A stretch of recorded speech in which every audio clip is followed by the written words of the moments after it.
एक superstar comedian जो लोगों को हंसाता था, एक दिन कोर्ट रूम में खुद खड़ा था। इल्जाम 5 करोड़ रुपीस का चेक बाउंस, और फिर जज ने जो कहा उसने सबको शॉक कर दिया। Rajpal Yadav's manager boldly revealed that several prominent names have come forward to help.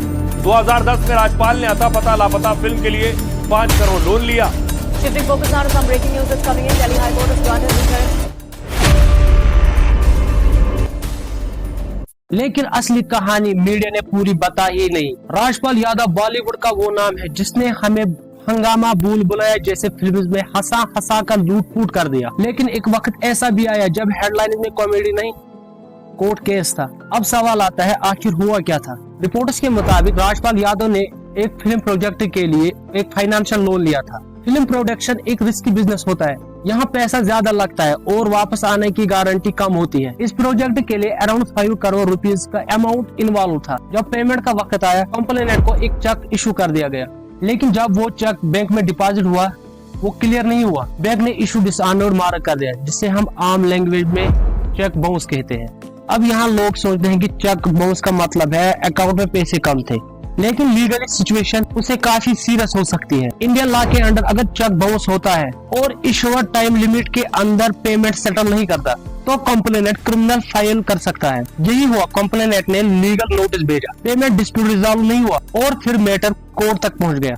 एक सिंपल फाइनेंशियल ट्रांजैक्शन अब एक क्रिमिनल प्रोसीडिंग में कन्वर्ट हो चुका था और यही टर्निंग पॉइंट था। अब सवाल आता है, कंट्रोवर्सी कब शुरू हुआ था? रिपोर्ट्स के मुताबिक फाइनेंशियल ट्रांजैक्शन अराउंड 2010 के आसपास हुआ था, जब फिल्म प्रोजेक्ट के लिए लोन लिया था। उसके बाद रिपेमेंट डिस्प्यूट ग्रेजुअली सरफेस होने लगा, लीगल नोटिस इशू हुए, कोर्ट प्रोसीडिंग स्टार्ट हुए और केस धीरे धीरे मीडिया की हेडलाइंस तक पहुंच गया। मिड 2010 तक ये मैटर फुल्ली पब्लिक हो चुका था। फाइनली 2018 के अराउंड कोर्ट ने अपना जजमेंट सुनाया, जिसके बाद ये केस नेशनल लेवल पर डिस्कस होने लगा। मतलब कोई ओवरनाइट कंट्रोवर्सी नहीं थी, ये एक ऐसा डिस्प्यूट है जो सालों तक चलता रहा, फाइनेंशियल ट्रांजैक्शन से लेकर फाइनल वर्डिक्ट तक। जब फाइनेंशियल डिस्प्यूट सेटल नहीं रहा तो मैटर सिर्फ प्राइवेट डिसएग्रीमेंट तक नहीं रहा। कंप्लेंट फाइल हुई under section 138 of negotiable instruments act, जो स्पेशली चेक बाउंसेस केसेस के साथ डील करता है। ये केस दिल्ली के कोर्ट के सिस्टम में सुनाया गया। कोर्ट रूम में आर्ग्यूमेंट्स हुई। एक साइड कंप्लेंट था जो अपना पैसा डिमांड कर रहा था। मीडिया ने जैसे ही इसको पिक किया,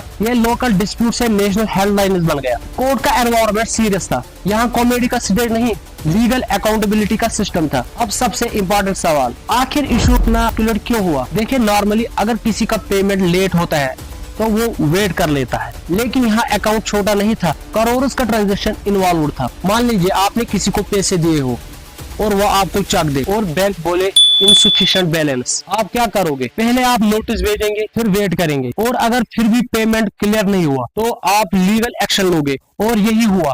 इशू सिर्फ पैसों का नहीं था, इशू ट्रस्ट का था।